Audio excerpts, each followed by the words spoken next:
Bismillahirrahmanirrahim. Alhamdulillahirabbil alamin wassalatu wassalamu ala asyrafil anbiya'i wal mursalin sayyidina wa habibina wa syafi'ina maulana Muhammad wa alihi wa sahbihi ajma'in. Allahumma iftah alaina hikmatak wanshur alaina rahmatak waj'alna minal ulama'il 'amilin birahmatika ya arhamar rahimin.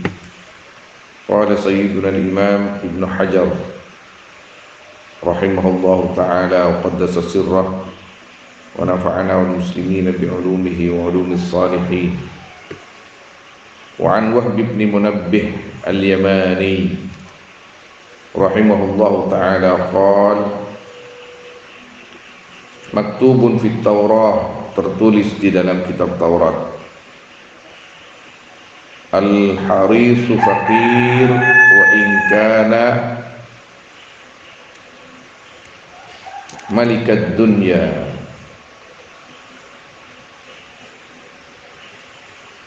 Adapun orang yang tamak, rakus, faqirun yaitu fakir, wa in kana walaupun ada ya haris, malikat dunia yaitu yang menguasai dunia. Artinya kaya raya dia itu, tapi hatinya tamak.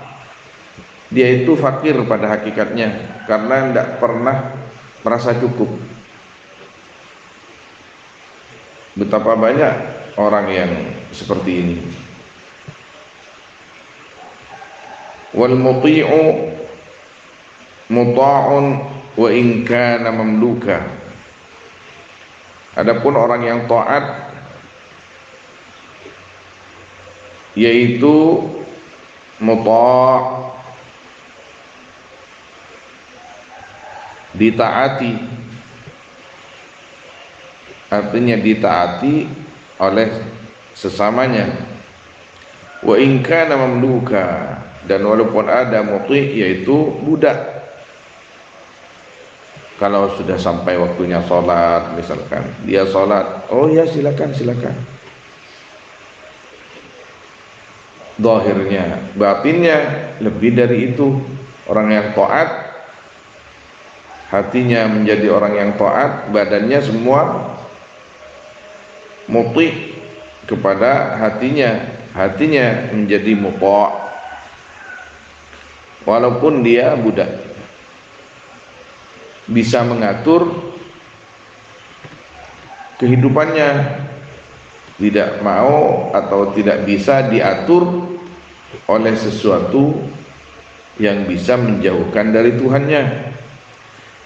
Wal qani'u ghani, adapun orang yang qanaah, ghaniyun yaitu kaya, wa in kana ja'ian, walaupun ada qani' yaitu orang yang lapar. Artinya orang tidak punya, orang fakir tapi nerima, ridha dengan takdir yang telah ditentukan oleh Allah untuk dirinya. Dia ghani. Dalam kata lain, makalah-makalah ulama itu dikatakan an-nasu abdun ma qami' wan nasu ghaniyun ma qani'. Ada perkataan seperti itu, ma qama ma qana. Jadi orang itu dianggap kaya walaupun dia itu tidak punya apa-apa, apabila dia itu punya sifat qanaah, nerima apa adanya. Sebaliknya orang itu akan dianggap fakir walaupun dia kaya kalau di hatinya ada rakus. Soalnya tidak cukup, semuanya tidak cukup dalam perasaannya itu.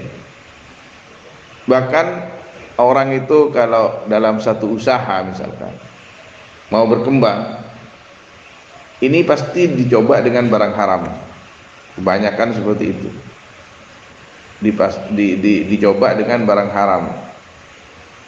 Kamu kalau mau cepat lancar, caranya begini, caranya begini, caranya begini, itu pasti datang. Baik kepada dirinya sendiri datang itu, kepada pikirannya, atau lewat orang lain. Kalau diambil yang seperti itu, maka terjerumuslah dia itu dalam ketidaktenangan hidupnya, dalam kerakusan di dalam hidupnya. Saya pernah dapat cobaan seperti itu. Uang teman saya itu tertinggal di saya dalam hitung-hitungan. Satu kali. Kira-kira kalau uang di sini 200 juta. Tapi real waktu itu. Saya sudah main, pikiran ini sudah main. Ini orang, teman saya ini namanya Bandar Al-Hitari, orang Yaman. Jadi hitung-hitungan hotel bulan Ramadan kalau tidak keliru ya, itu kan full gitu. Hitung-hitungannya itu lebih di saya diperkirakan 200 juta. Waktu itu cruise kira-kira 270 real per jutanya itu. Waktu itu ya kira-kira hampir 60.000 real. Nafsu saya itu berkata, sudahlah, tidak usah dikembalikan, orangnya pelit. Satu. Kemudian kamu nggak usah makan sendiri itu uang, bagikan aja kepada orang fakir. Dua. Atau kasih aja masjid-masjid banyak yang membutuhkan, niatkan untuk amalnya orang yang punya uang itu. Tiga.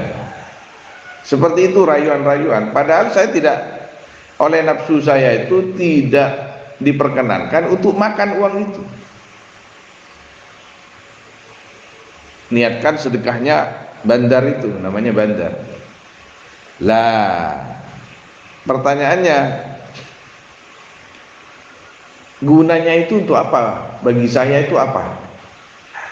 Manfaatnya bagi saya apa? Pastinya nafsu saya yang minta supaya nafsu saya itu dipuji-puji orang lain yang menerima. Tidak ada. Lebih dari itu tidak ada. Kau beri ke masjid sekian, kau beri ke anu sekian, kau beri anu sekian.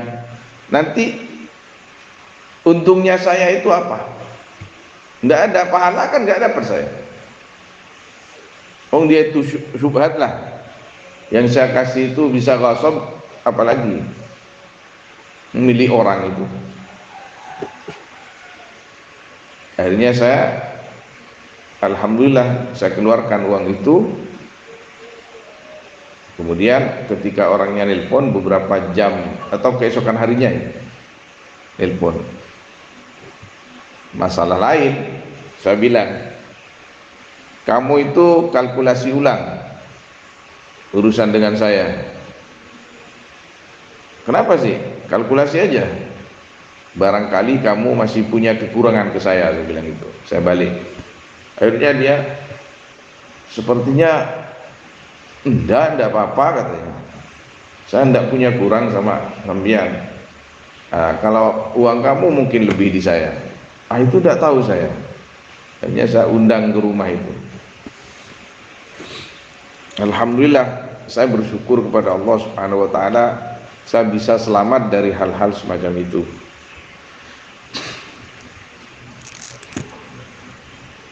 Lumayan itu, kalau 200 juta lumayan. Wan ba'dil hukama'i,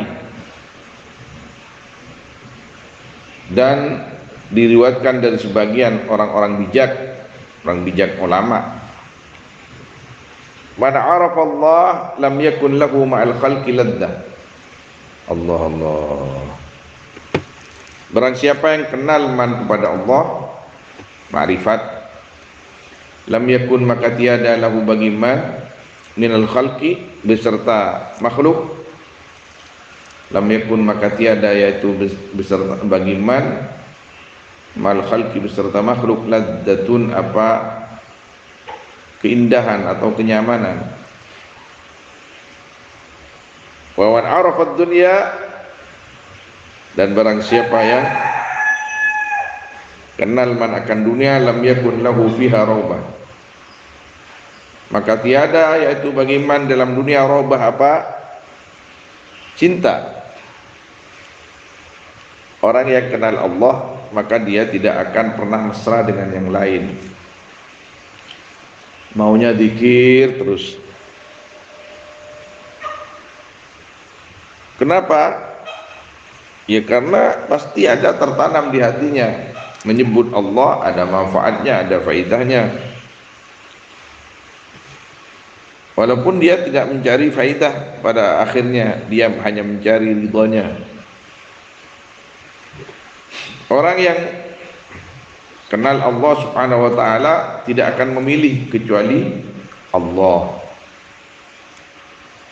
Kemarin kan diterangkan, pasti lebih memilih majelisnya Allah daripada yang lain, memilih kalam Allah daripada kalam yang lain, lebih senang mendengarkan kalam Allah daripada yang lain.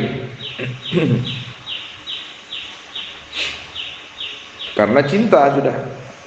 Wa man arafad dunya, orang yang kenal dunia dia tidak akan cinta kepada dunia. Mau masa? Bukannya kalau kenal dunia itu tambah rakus kepada dunia. Enggak, itu enggak kenal itu. Yang tambah rakus, tambah tamak, itu enggak kenal dunia itu. Kenal yang dimaksud di sini ngerti dunia itu apa, untuk apa,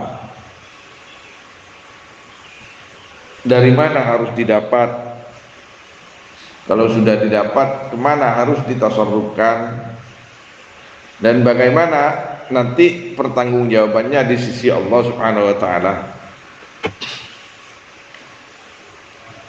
Kalau kata Sayyidina Ali, halaluha hisab wa haramuha iqab. Halalnya hisab, haramnya siksa Allah. Wa man arafa adlallah ta'ala, dan barang siapa yang kenal man akan keadilan Allah Ta'ala, lam yataqaddam ilaihi al-khasma'u, maka tidak maju kepada man al-khasma'u, siapa? Orang-orang yang memusuhi. Orang kalau punya sifat adil, munsif, dia pasti berani.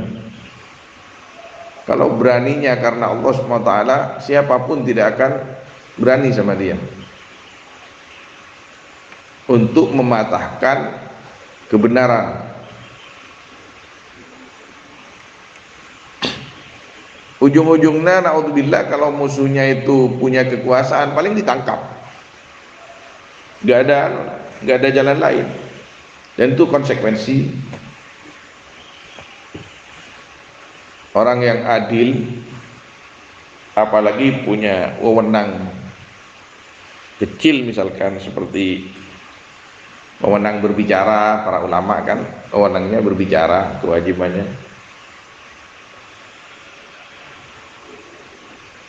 Pasti itu akan bicara hak. Ketika bicara hak, orang itu tidak akan bergeming semua. Tidak akan bergeming. Tidak akan melawan. Melawan pasti kalah. Cuman ketika berhadapan dengan ahlud dunia, ahli kekuasaan dunia, orang-orang dunia ini paling menangkapnya. Seperti ulama-ulama itu terjadi kan seperti itu.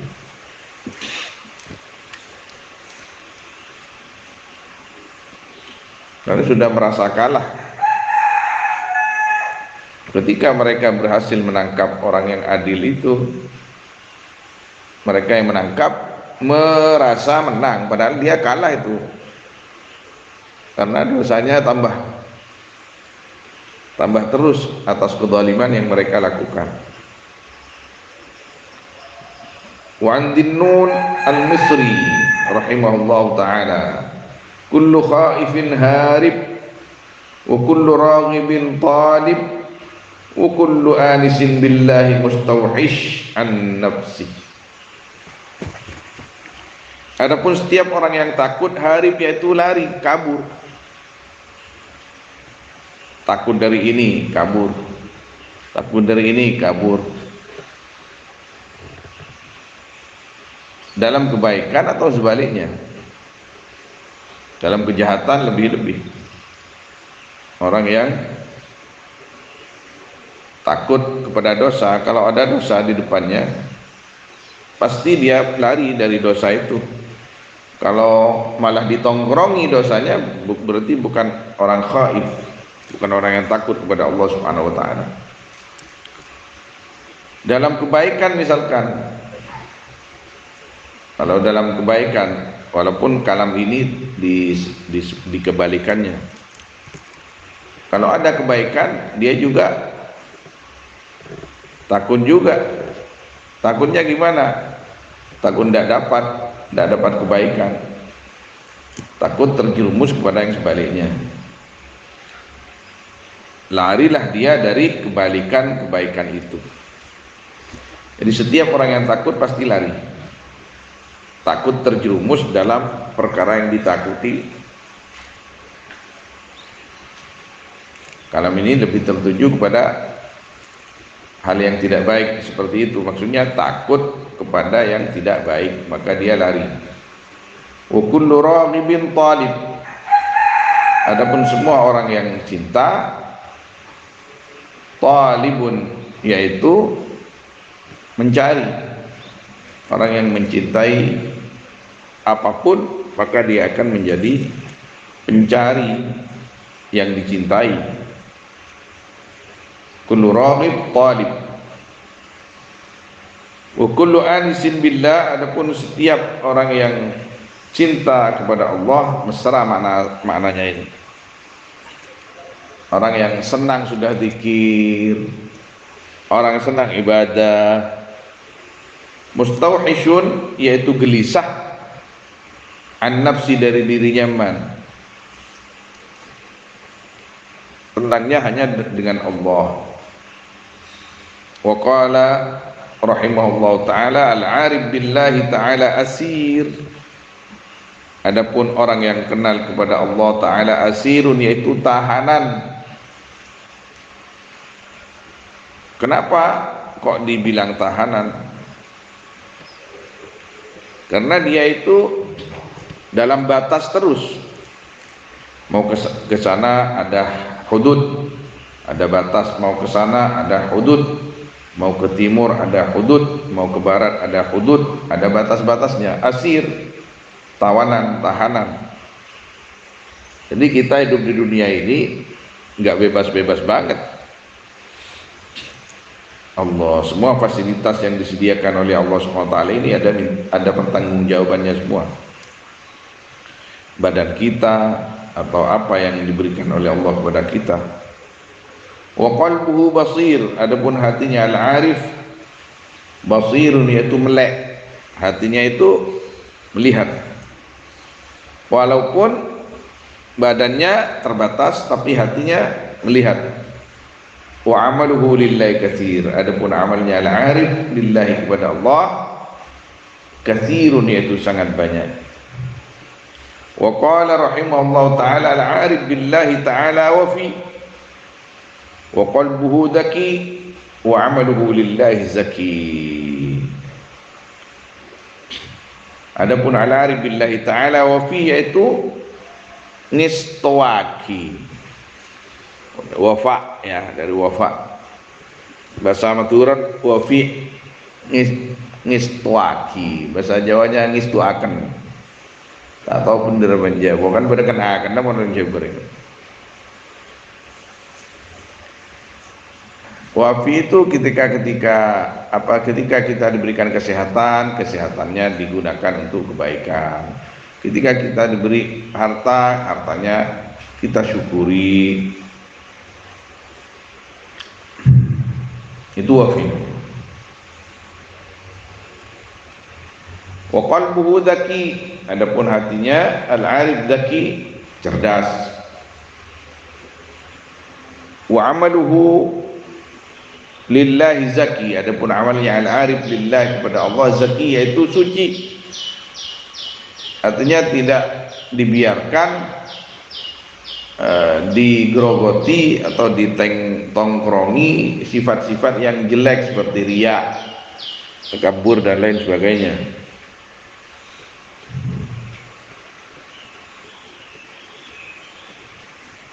Wa Nabi Sulaiman Ad-Darani annahu qala rahimahullahu ta'ala, aslu kulli khair fid dunya wal akhirah al-khawfu min Allah. Adapun asal semua kebaikan di dalam dunia dan di akhirat yaitu takut kepada Allah. Wa miftahud dunya, adapun kuncinya dunia asy-syab'u, yaitu kenyang. Kalau kenyang lapar terus, kalau kenyang lapar terus, istilahnya begitu. Wa miftahul akhirah al-ju', adapun kunci akhirat yaitu lapar. Allah, ini isinya tasawuf semua ini. Al-Hafidh Ibnu Hajar, sufi kabir, orang Wahabi, tidak baca kitab ini, tapi kitabnya yang lain mereka baca, seperti Fathul Bari atau kitab-kitab Sidi Ibnu Hajar Al-Asqalani yang lain, yang tidak tasawuf, yang tasawuf ditinggalkan sama mereka. Mereka itu cinta separuh-separuh. Orang Wahabi itu orang yang punya akidah menceng alias akidah stres ya. Itu cintanya separuh-separuh, sama seperti akidahnya. Kita enggak. Kita apabila sudah senang kepada Ibnu Hajar, semua kitabnya kita kaji, karena Ibnu Hajar kita yakini sebagai orang yang tulen di dalam akidahnya, syariatnya, akhlaknya. Kalau yang salah ya sudah kita tinggalkan saja, ngapain yang lurus-lurus banyak kok nyari si salah. Nak kena setia, nak kena ngodes ya kuliah roh. Sekejap meneguan buku filsafat. Orang yang kita hatam Sabina kan adalah ada ngepenenteng senyembi buku-buku siapa, ponol pelawar jangan siapa nyaman. Silakan saja sebagai wawasan, tapi jangan meninggalkan ngaji. Deki tak tahu apa, bentar melolok pun bentar lah salah filsafat ya. A'udzubillah. Mungkin dengoda naspana sebeker, kita sebagai orang tua harus pandai.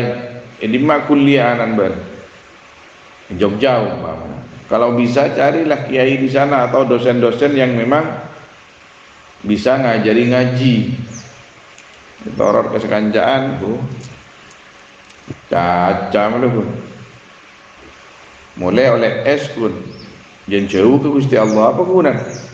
Apa gunanya pulang dapat S1, S2, bahkan S-nya lebih dari 2, tapi tidak bisa mendekatkan kepada Allah ilmunya?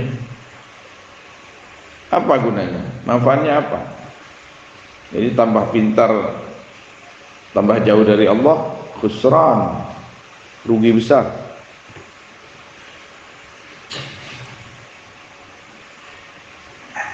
Jadi kalau mau belajar, belajarlah apa saja, tapi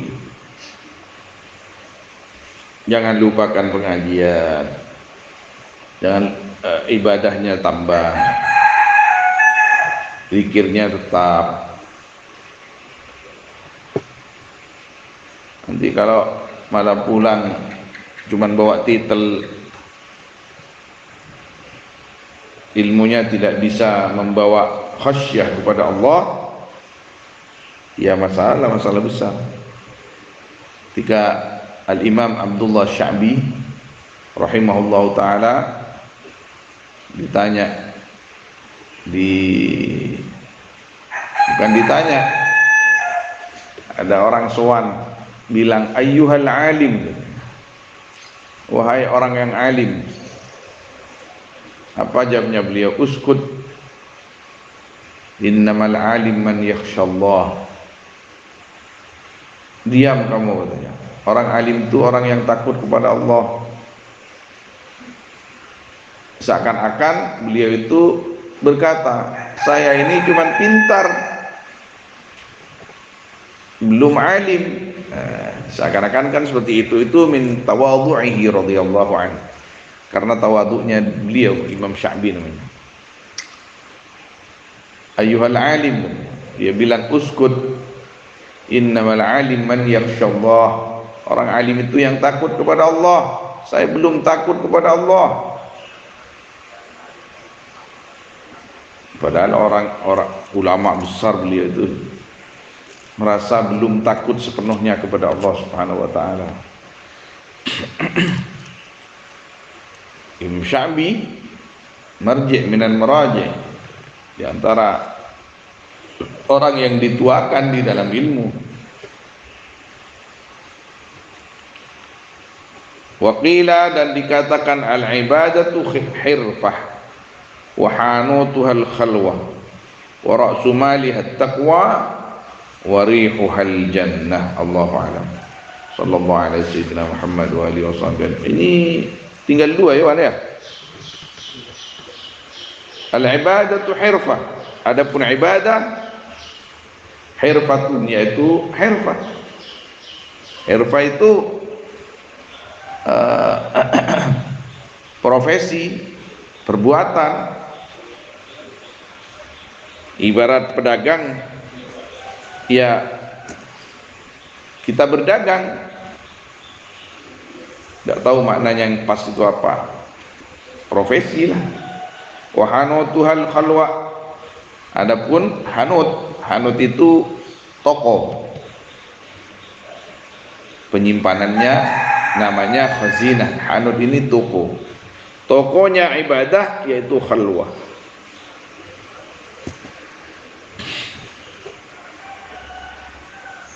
Kita berjualan dengan siapa?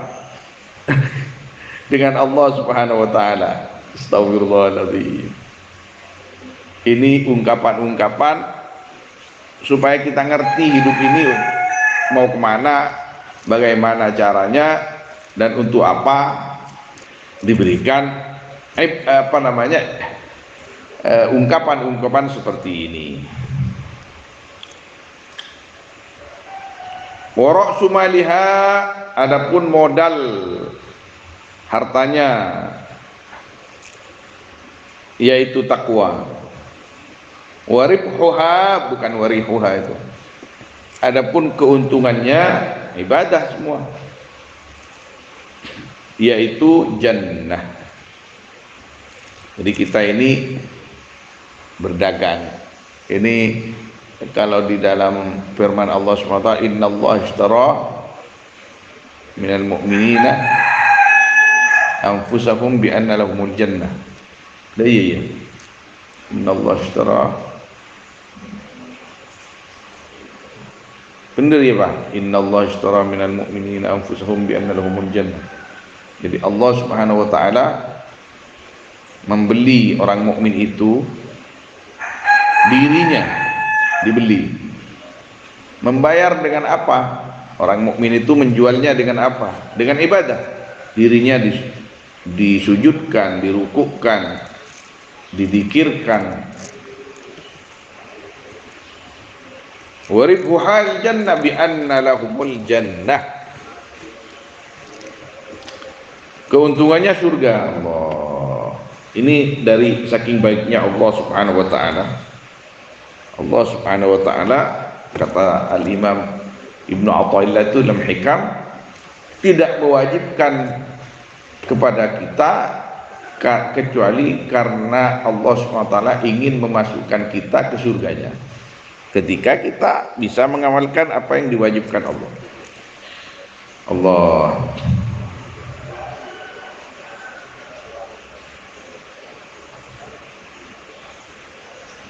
Wa qala Malik bin Dinar rahimahullah taala, "Bis salatan bi talatin." Ngekeras sambian dari Madura. Tahanlah akan 3 dengan 3. Hatta takuna minal mu'minin, sehingga ada kamu dari sebagian dari, yaitu sebagian dari orang-orang mukmin. Al-kibr, tahan jangan sampai. Al-kibra, sombong, ditahan dengan apa? Dihabis dengan apa? Diikat dengan apa supaya enggak melonjak sombongnya itu? Dengan tawadhu. Tawadhu ya, kita merasa tidak ada apa-apanya, itu tawadhu. Niatkan karena Allah Subhanahu wa taala. Wal hirs bil qanaah, tamak dengan qanaah. Jadi kalau kita ini tamak, qanaahlah. Wal hasada bin nasihah, dan hasad, iri dengan nasihat. Nasihat dari siapa? Minta kepada orang lain atau dirinya sendiri yang menasihati nafsunya itu. Kamu tuh nggak boleh iri-iri begitu, rugi kamu itu. Apa untungnya iri? Nggak dapat apa-apa kan? Paling ujung-ujungnya zalim, naudzubillah. Intaha babut tulati. Waffaqana Allah wa iyyakum lima yuhibbu wa yarda, amin ya rabbal alamin. Sallallahu alaihi wasallam ala sayyidina Muhammad wa alihi wa sahbihi ajma'in, walhamdulillahi rabbil alamin. Al-Fatihah.